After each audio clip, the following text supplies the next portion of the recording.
Hi friends, welcome to our channel. Friends, కేంద్ర ప్రభుత్వం ఉజ్వల యోజన 2.0 అనేది తీసుకురావడం జరిగింది. ఈ ఉజ్వల యోజన కింద ఎవరైతే గ్యాస్ సిలిండర్ లేకుండా, గ్యాస్ కనెక్షన్ లేకుండా ఉంటాయో వాళ్ళందరికీ కూడా వీళ్ళు ఉచితంగా గ్యాస్ సిలిండర్లు అయితే ప్రొవైడ్ చేయడం జరుగుతుంది. ఈరోజు ఈ వీడియోలో ఈ ఉజ్వల యోజన పథకానికి అప్లై చేసుకోవాలంటే అర్హతలు ఏంటి, ఎలా అప్లై చేసుకోవాలి, కంప్లీట్ డీటెయిల్స్ ఈ వీడియో చెప్తే వీడియోని ఎక్కడ స్కిప్ చేయకుండా చివరి వరకు చూడండి. ఇలాంటి వీడియోలు ఇంకా మిస్ అవ్వకుండా చూడాలంటే మన ఛానల్ని సబ్స్క్రైబ్ చేసుకొని పక్కన ఉన్న బెల్ ఐకాన్ని ఆల్ అనే ఆప్షన్ మీద క్లిక్ చేయండి.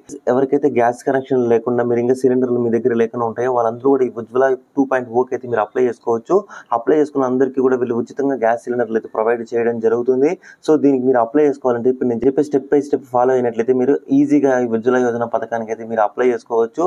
అది ఎలా అప్లై చేసుకోవాలి ఏంటి అని ఇప్పుడు వీడియో చెప్తాను. వీడియోని అయితే లైక్ చేయండి. ఫ్రెండ్స్, ఇప్పుడు మీరు దీనికి అప్లై చేసుకోవాలి అంటే ఉజ్వల యోజన అనేసి గూగుల్లో టైప్ చేయండి. టైప్ చేసిన తర్వాత ఫస్ట్ వెబ్సైట్ వస్తుంది. ఫస్ట్ వెబ్సైట్ అయితే ఓపెన్ చేయండి. ఈ వెబ్సైట్ లింక్ కింద డిస్క్రిప్షన్లో ఇచ్చాను. డైరెక్ట్గా లింక్ని క్లిక్ చేస్తే కూడా మీకు ఈ పేజ్ అయితే ఓపెన్ కావడం జరుగుతుంది. ఇలా ఓపెన్ అయిన తర్వాత దీనికి సంబంధించి అన్ని డీటెయిల్స్ అయితే మనకి ఈ విధంగా అయితే రావడం జరుగుతుంది. ఇక్కడ మీకు దీనికి సంబంధించి అర్హతలు చెక్ చేసుకోవాలి అంటే ఇక్కడ దీనికి సంబంధించి డీటెయిల్స్ అన్ని మీకు ఇక్కడైతే ఉంటాయి. ఇక్కడ మీరు ఫస్ట్ ఎలిజిబిలిటీ క్రైటీరియా అనే ఆప్షన్ మీద క్లిక్ చేసినప్పుడు ఇక్కడ మీరు దీనికి సంబంధించి ఎలిజిబిలిటీ క్రైటీరియా చూసినట్లయితే ఎస్సీ క్యాండిడేట్స్ అయి ఉండాలి, ఎస్టీ క్యాండిడేట్స్ అయి ఉండాలి, తర్వాత మనకు ప్రధానమంత్రి ఆవాస్ యోజన కింద ఉండాలి, తర్వాత మోస్ట్ బ్యాక్వర్డ్ క్లాసెస్ ఏవైతే ఉంటాయో తక్కువ క్యాస్ట్కి సంబంధించి ఉండాలి, తర్వాత ఎవరైతే వెనుకబడిన వాళ్ళు ఉంటారో అలాంటి వాళ్ళు దీనికైతే అప్లై చేసుకోవచ్చు. ఎవరైతే అప్లై చేసుకోవాలనుకుంటున్నారో వాళ్ళు 18 years కంటే ఎక్కువ ఏజ్ ఉండాలి.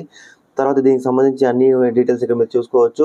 తర్వాత అలాగే దీనికి సంబంధించి రిక్వైర్డ్ డాక్యుమెంట్ అనే ఆప్షన్ మీద క్లిక్ చేసి డాక్యుమెంట్స్ ఏమేమి కావాలి అంటే కేవైసీ ఫామ్ అనేది ఒకటి కావాలి, రేషన్ కార్డు ఉండాలి, తర్వాత ఆధార్ కార్డు ఉండాలి, తర్వాత అడ్రస్ ప్రూఫ్ అయితే ఉండాలి, తర్వాత బ్యాంక్ అకౌంట్ డీటెయిల్స్ అయితే మీ దగ్గర ఉండాలి. ఇవన్నీ డీటెయిల్స్ ఉంటే కూడా మీరు దీనికి అయితే అప్లై చేసుకునేదానికి అయితే అవకాశం ఉంటుంది. తర్వాత మనకి ఇక్కడ చేసినట్లయితే బెనిఫిట్స్ తో కస్టమర్ అంటే ఏంటంటే మనకు బెనిఫిట్స్ ఏమొస్తాయంటే మనకు ఈ 14 kg సిలిండర్తో పాటు ఒకవేళ మీకు 5 kg కంటే 5 kg సిలిండర్ ఇస్తారు. అలాగే దీనికి సంబంధించి తర్వాత మీకు 18 రూపీస్కి సంబంధించి సిలిండర్ ఇస్తారు, రెగ్యులేటర్ ఇస్తారు, ఎల్పిజి దానికి సంబంధించి ఒక కార్డ్ అయితే ఇవ్వడం జరుగుతుంది. తర్వాత ఇన్సులేషన్కి సంబంధించి ఛార్జెస్ కానీ ఇలాంటివన్నీ. సో తర్వాత ఇక్కడ మీకు దీనికి సంబంధించిన డీటెయిల్స్ అన్ని చెక్ చేసుకున్న తర్వాత ఇట్లా కొంచెం పైకి స్క్రోల్ చేయండి. పైకి స్క్రోల్ చేసిన తర్వాత ఇక్కడ మనకు చూసినట్లయితే అప్లై ఫర్ ఉజ్వల యోజన అనేసి మనకి ఇట్లా ఈ విధంగా అయితే కనిపిస్తుంటుంది. ఇక్కడ గ్యాస్ సిలిండర్ మీద క్లిక్ హియర్ అనే ఆప్షన్ అయితే కనిపిస్తుంది కదా. ఈ క్లిక్ హియర్ అనే ఆప్షన్ మీద క్లిక్ చేయండి. క్లిక్ హియర్ మీద క్లిక్ చేసిన తర్వాత ఇక్కడ ఆన్లైన్ అప్లికేషన్ అనేది కనిపిస్తుంది. ఇక్కడ 3 కంపెనీలు అయితే మనకు ఈ కంపెనీలు అయితే కనిపిస్తుంది. Indian gas, Bharat gas, HP gas అయితే కనిపిస్తుంది. మీరు ఏ గ్యాస్ కనెక్షన్కి అయితే మీరు అప్లై చేసుకోవాలనుకుంటున్నారో ఆ గ్యాస్ కనెక్షన్కి అయితే మీరు అప్లై చేసుకోవచ్చు. ఇక్కడ మీరు అప్లై చేసుకున్న వాళ్ళు మీ నియరెస్ట్ ఏదైతే గ్యాస్ డిస్ట్రిబ్యూటర్ ఉంటారో వాళ్ళు మాత్రమే దీనికి ఈజీగా అయితే అప్లై చేసుకోవచ్చు. అంటే ఇప్పుడు మీకు భారత్ గ్యాస్ అయితే మీ దగ్గర ఏదైతే డిస్ట్రిబ్యూటర్స్ ఉంటారు కదా, ఆ డిస్ట్రిబ్యూటర్స్ మీకు భారత్ గ్యాస్ ఉంటే భారత్ గ్యాస్, హెచ్పి గ్యాస్ ఉంటే హెచ్పి గ్యాస్, లేకపోతే ఇండియన్ గ్యాస్ ఉంటే ఇండియన్ గ్యాస్ మీకు ఇక్కడ దేనికైనా మీరు అప్లై చేసుకోవచ్చు. బట్ మీ నియరెస్ట్ ఏదైతే ఉంటుందో దానికైతే అప్లై చేసుకోండి.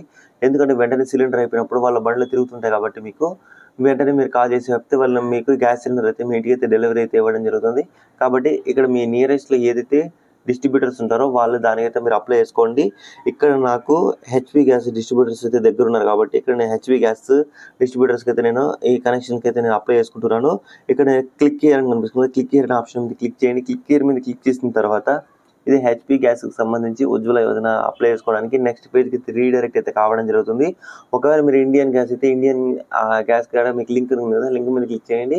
ఒకవేళ మీరు భారత్ గ్యాస్కి అప్లై చేసుకోవాలనుకున్నా భారత్ గ్యాస్ మీద ఆప్షన్ మీద క్లిక్ చేస్తే సరిపోతుంది. సో ఇక్కడ నేను హెచ్పి గ్యాస్కి అప్లై చేస్తున్నాను కాబట్టి హెచ్పి గ్యాస్కి సంబంధించి వెబ్సైట్ అయితే ఓపెన్ కావడం జరిగింది.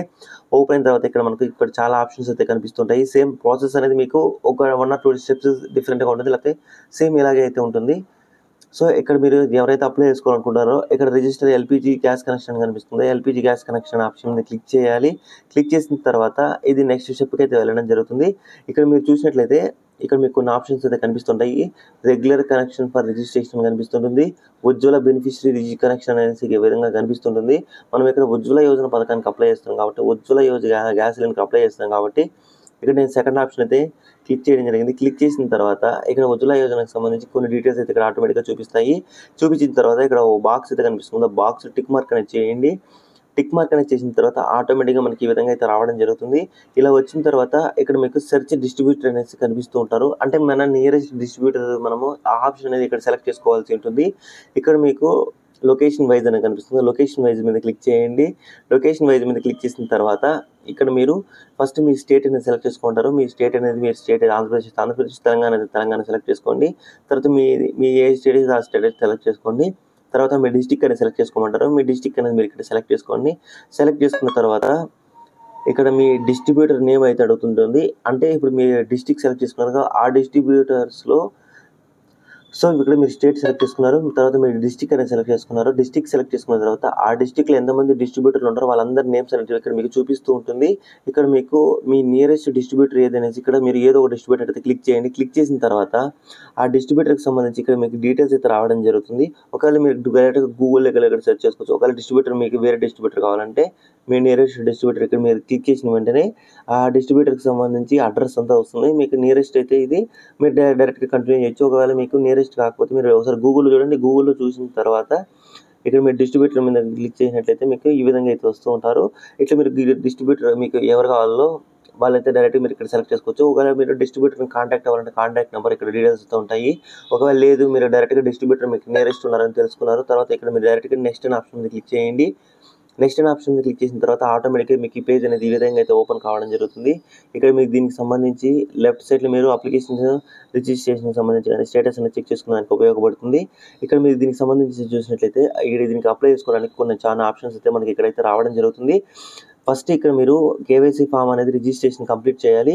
ఎవరైతే ఇక్కడ మన కేవైసీ కంప్లీట్ చేయాలంటే మన ఆధార్ కార్డ్ నెంబర్ అనేది ఇక్కడ మీరు ఆధార్ కార్డ్ నెంబర్ అనేది ఎంటర్ చేయాలి. ఆధార్ కార్డ్ నెంబర్ అనేది ఎంటర్ చేసిన తర్వాత గెట్ ఓటీపీ అనే ఆప్షన్ వస్తుంది. గెట్ ఓటీపీ మీద క్లిక్ చేస్తే ఓటీపీ వస్తుంది. ఓటీపీ అనేది ఎంటర్ చేస్తే మీకు కేవైసీ అనేది కంప్లీట్ అవ్వడం జరుగుతుంది. తర్వాత ఇక్కడ యువర్ డీటెయిల్స్ దగ్గర ఇక్కడ మీరు మీ ఫస్ట్ నేమ్, లాస్ట్ నేమ్ అనేది, మిడిల్ నేమ్ అనేది ఎంటర్ చేయాలి. తర్వాత ఇక్కడ మీరు మీ డేట్ ఆఫ్ బర్త్ అనేది ఎంటర్ చేయాలి. తర్వాత ఇక్కడ మీరు మీ క్యాస్ట్ అనేది ఎంటర్ చేయాల్సి ఉంటుంది. తర్వాత ఇక్కడ రేషన్ కార్డు డీటెయిల్స్ దగ్గర ఇక్కడ మీరు రేషన్ కార్డుకి సంబంధించి ఇష్యూ డేట్ అయితే ఎప్పుడైతే మీకు రేషన్ కార్డు ఇచ్చింటారో ఆ రేషన్ కార్డు ఇష్యూ చేసినటువంటి డేట్ అనేది సెలెక్ట్ చేసుకోవాలి. తర్వాత రేషన్ కార్డు నెంబర్ అనేది ఎంటర్ చేయాలి. ఎంటర్ చేసిన తర్వాత నెక్స్ట్ స్టెప్కి అయితే వెళ్ళడం జరుగుతుంది. ఇక్కడ మీరు నెక్స్ట్ స్టెప్ మీరు ఇక్కడ డీటెయిల్స్ చూసినట్లయితే ఇక్కడ మీకు అడ్రస్ డీటెయిల్స్ అయితే అడుగుతుంది. ఇక్కడ మీరు రూరల్, అర్బన్ అని అడుగుతుంది. ఒకవేళ మీరు విలేజ్‌లో అనే మండలాలలో ఉన్నట్లయితే రూరల్ సెలెక్ట్ చేసుకొని, అర్బన్ అంటే ఏదైతే మీరు సిటీలలో ఉంటారో చూడండి ఆ సిటీలలో ఉన్న వాళ్ళు ఇక్కడ అర్బన్ అనేది సెలెక్ట్ చేసుకోండి. సెలెక్ట్ చేసుకున్న తర్వాత ఒకవేళ మీరు రూరల్ అయితే రూరల్‌కి సంబంధించి హౌస్ బిల్డింగ్ నేము, తర్వాత టౌన్ ఏంటి, మీ స్టేట్ ఏంటి, మీ ఈమెయిల్ ఐడి, మీ ఫోన్ నెంబరు, ఇక్కడ సిటీకి సంబంధించి అడ్రస్ మొత్తం డీటెయిల్స్ అయితే ఫిలప్ చేయాలి. ఒకవేళ మీరు అర్బన్ సెలెక్ట్ చేసుకున్నట్లయితే అర్బన్‌కి సంబంధించి డీటెయిల్స్ అన్ని ఇక్కడ మీరు ఫిలప్ చేయాల్సి ఉంటుంది. తర్వాత ఇక్కడ మీరు ఆధార్ కార్డ్ నెంబర్ అనేది ఎంటర్ చేయమని ఉంటుంది. ఆధార్ కార్డ్ నెంబర్ అనేది ఎంటర్ చేసిన తర్వాత ఆటోమేటిక్‌గా మీకు ఏదైతే ఎన్‌పిసిఐ లింక్ ఉంటుందో ఆ బ్యాంక్ అకౌంట్ డీటెయిల్స్ అయితే ఆటోమేటిక్‌గా చూపిస్తుంది. ఒకవేళ మీరు వేరే బ్యాంక్ అకౌంట్ డీటెయిల్స్ ఇవ్వాలి అనుకున్నట్లయితే ఇక్కడ మీరు బ్యాంక్ అకౌంట్ డీటెయిల్స్ అనేటివి ఎంటర్ చేయాల్సి ఉంటుంది. ఒకవేళ మీ ఆధార్ కార్డ్‌కి లింక్ అయిన ఒకవేళ ఇక్కడ మీరు ఆధార్ కార్డ్ నెంబర్ ఎంటర్ చేసి ఫెచ్ మీద క్లిక్ చేసినట్లయితే మీ ఆధార్ కార్డ్‌కి లింక్ అయినటువంటి బ్యాంక్ అకౌంట్ డీటెయిల్స్ ఆటోమేటిక్‌గా వస్తే సెలెక్ట్ చేసుకోవచ్చు. ఒకవేళ మీరు ఆధార్ కార్డ్‌కి లింక్ అయిన బ్యాంక్ అకౌంట్ కాకుండా వేరే బ్యాంక్ అకౌంట్ డీటెయిల్స్ ఇవ్వాలి అనుకున్నట్లయితే ఇక్కడ మీరు బ్యాంక్ అకౌంట్ ఐఎఫ్ఎస్‌సి కోడ్ ఇవ్వాలి. తర్వాత ఇక్కడ మీరు దీనికి సంబంధించి కన్ఫర్మ్ ఐఎఫ్ఎస్‌సి కోడ్ అనేది ఎంటర్ చేయాలి. తర్వాత బ్యాంక్ అకౌంట్ నెంబర్ అనేది ఎంటర్ చేయాలి. కన్ఫర్మ్ బ్యాంక్ అకౌంట్ నెంబర్ అనేది ఎంటర్ చేయాలి. తర్వాత బ్యాంక్ నేమ్ అనేది మీరు ఇక్కడ సెలెక్ట్ చేసుకోవాల్సి ఉంటుంది. ఇక్కడ ఇవన్నీ డీటెయిల్స్ అనేవి మిస్టేక్ లేకుండా ఎంటర్ చేయండి. ఎంటర్ చేసిన తర్వాత ఇక్కడ మీరు గ్యాస్ కనెక్షన్ కోసం టైప్ ఆఫ్ గ్యాస్ కనెక్షన్ అంటే 14 కేజీస్ సిలిండర్ కావాలి, 5 కేజీస్ కావాలా, 5 కేజీస్ డొమెస్టిక్ కావాలని అడుగుతుంది. ఇక్కడ మీకు 14 కేజీస్ కావాలి అర్హత ఉంటుంది కాబట్టి 14 కేజీస్ కావాలంటే మీరు అప్లై చేసుకోవచ్చు. మీకు ఏది కావాలంటే మీరు దానికి అప్లై చేసుకునేదానికి అవకాశం ఉంటుంది. ఇక్కడ మీకు దీనికి సంబంధించి ప్రూఫ్ ఆఫ్ అడ్రస్ కింద మీకు ఇక్కడ మీరు పాస్పోర్ట్ అయినా అప్లోడ్ చేయొచ్చు, ఆధార్ కార్డు అప్లోడ్ చేయొచ్చు, బ్యాంక్‌కి సంబంధించి కానీ, క్రెడిట్ కార్డ్‌కి సంబంధించి స్టేట్మెంట్లు కానీ, electricity bill, water bill, house registration document, lease document, voter ID, driving licence, ration card ఇలా మీకు చాలా ఆప్షన్స్ అయితే వస్తాయి. మీరు అడ్రస్ ప్రూఫ్ అయితే మీ దగ్గర ఏదైతే ఉంటుందో అదైతే మీరు ఎంటర్ చేస్తే సరిపోతుంది. అందరి దగ్గర ఆధార్ కార్డు ఉంటుంది కాబట్టి ఇక్కడ మీరు అక్కడ ఆధార్ కార్డు అనే ఆప్షన్ అయితే సెలెక్ట్ చేసుకున్న తర్వాత ఇక్కడ మనకు సంబంధించి అడ్రస్ ప్రూఫ్‌కి సంబంధించి ఐడీ అనేది అప్లోడ్ చేయమంటుంది. ఇప్పుడు ఆధార్ కార్డ్ అయితే ఆధార్ కార్డ్ నెంబర్ అనేది ఇక్కడ మీరు ఎంటర్ చేయాల్సి ఉంటుంది. ఒకవేళ డ్రైవింగ్ లైసెన్స్ అయితే డ్రైవింగ్ లైసెన్స్, ఓటర్ ఐడి అయితే ఓటర్ ఐడి మీరు ఇక్కడ సెలెక్ట్ చేసుకోవాల్సి ఉంటుంది. ఇక్కడ మీరు దీనికి సంబంధించి ప్రూఫ్ ఆఫ్ డాక్యుమెంట్స్ అనేవి అప్లోడ్ చేయాల్సి ఉంటుంది. ఇక్కడ మీరు ఆధార్ కార్డ్ నెంబర్ అనేది ఎంటర్ చేసి సెలెక్ట్ ఫైల్ మీద క్లిక్ చేసుకొని మీరు ఆధార్ కార్డ్ అనేది ఇందులో అప్లోడ్ చేయాలి. అడ్రస్ ప్రూఫ్ కింద అయితే అడ్రస్ ప్రూఫ్ నెంబర్ అనేది ఎంటర్ చేసుకొని ఇక్కడ మీరు అడ్రస్ ప్రూఫ్ ఒకవేళ మీరు ఆధార్ కార్డ్ సెలెక్ట్ చేసుకుంటే address proof Aadhaar card number అనేది ఎంటర్ చేసి సెలెక్ట్ ఫైల్ మీద క్లిక్ చేసి మీ ఆధార్ కార్డ్ అనేది మీరు ఇక్కడ అప్లోడ్ చేయాలి. ఒకవేళ అడ్రస్ ప్రూఫ్ ఇక్కడ మీరు డ్రైవింగ్ లైసెన్స్ పెట్టుకున్నట్లయితే మీరు ఇక్కడ డ్రైవింగ్ లైసెన్స్ నెంబర్ ఎంటర్ చేసి సెలెక్ట్ ప్రూఫ్ మీద క్లిక్ చేసి మీరు డ్రైవింగ్ లైసెన్స్ అనేది అప్లోడ్ చేయాల్సి ఉంటుంది. తర్వాత ఇక్కడ మీరు ఒక పాస్పోర్ట్ సైజ్ ఫోటో అనేది ఇక్కడ మీరు సెలెక్ట్ ఫైల్ మీద క్లిక్ చేసి పాస్పోర్ట్ సైజ్ ఫోటో అయితే అప్లోడ్ చేయాల్సి ఉంటుంది. తర్వాత మీకు రేషన్ కార్డ్ అనేది ఉంటుంది కదా, రేషన్ కార్డ్ అనేది మీరు ఇక్కడ అప్లోడ్ చేయాల్సి ఉంటుంది. ఇవన్నీ అప్లోడ్ చేసిన తర్వాత డీటెయిల్స్ ఆఫ్ ఫ్యామిలీ మెంబర్స్ అనేది కనిపిస్తుంది కదా, ఇక్కడ మీరు మీ ఫ్యామిలీ మెంబర్స్లో ఎంతమంది అయితే రేషన్ కార్డులు ఉంటారో మీ ఫ్యామిలీ మెంబర్స్ డీటెయిల్స్ అన్ని ఇక్కడ మీరు ఎంటర్ చేయాల్సి ఉంటుంది. ఇక్కడ మీకు ఫ్యామిలీ మెంబర్స్కి సంబంధించి ఫస్ట్ ఆప్షన్లో మీకు ఇక్కడ రిలేషన్షిప్ టైప్ అడుగుతుంది.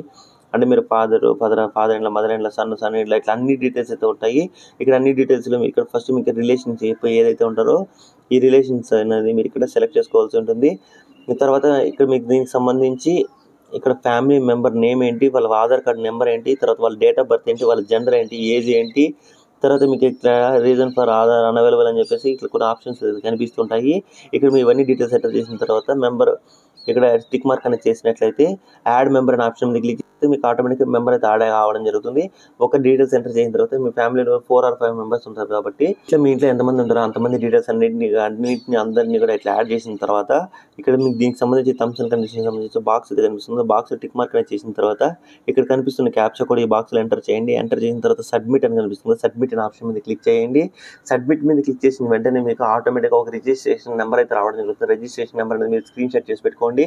స్క్రీన్ షాట్ అనేది చేసుకున్న తర్వాత ఇక్కడ మీరు చెక్ స్టేటస్ అనే ఆప్షన్ మీద క్లిక్ చేసి మీరు దీనికి సంబంధించి ఇక్కడ మీకు ఉజ్వల యోజన క్లిక్ చేసుకొని ఇక్కడ రెఫరెన్స్ నెంబర్ అని చెప్తాను కదా, రెఫరెన్స్ నెంబర్ అనేది ఎంటర్ చేసి మీ డేట్ ఆఫ్ బర్త్ అనేది ఎంటర్ చేయండి. ఎంటర్ చేసిన తర్వాత ఇక్కడ క్యాప్చా కోడ్ అనేది ఇక్కడ ఎంటర్ చేసి సర్చ్ స్టేటస్ అనే ఆప్షన్ మీద క్లిక్ చేస్తే మీ అప్లికేషన్ స్టేటస్ అనేది అప్రూవ్ అయిందా, రిజెక్ట్ అయిందా, ఒకవేళ మీకు అప్రూవ్ అయినట్లయితే ఎవరి దగ్గర పెండింగ్ ఉంది ఏంటి అన్ని డీటెయిల్స్ చెక్ చేసుకోవచ్చు. ఒకవేళ మీకు అప్రూవ్ అయిపోయినట్లయితే ఆటోమేటిక్గా వీళ్ళు గ్యాస్ ఏజెన్సీ వాళ్ళు ఎవరైతే మీరు డిస్ట్రిబ్యూటర్కి అప్లై చేస్తున్నారో ఆ డిస్ట్రిబ్యూటర్ వాళ్ళు మీకు కాల్ చేసి మీ వెరిఫికేషన్ ప్రాసెస్ అంతా కంప్లీట్ చేసిన తర్వాత మీకు ఉచితంగా వీళ్ళు గ్యాస్ సిలిండరు, తర్వాత స్టవ్, దానికి రెగ్యులేటరు, తర్వాత ఒక లైటరు, ఇవన్నీ డీటెయిల్స్ అయితే మనకు ఇవన్నీ కూడా చెక్ చేసుకున్న తర్వాత ఇవన్నీ సెట్ అయితే మీకు ప్రొవైడ్ చేయడం జరుగుతుంది. సో ఈ విధంగా మీరు ఉజ్వల యోజన పథకానికి అయితే ఈజీగా ఆన్లైన్ ఇంట్లో కూర్చొని అప్లై చేసుకోవచ్చు. ఐ హోప్ ఈ వీడియో మీకు నచ్చింది అనుకుంటున్నాను. వీడియో నచ్చితే లైక్ చేసి వీడియో అందరికీ షేర్ చేయండి. Thank you for watching this video.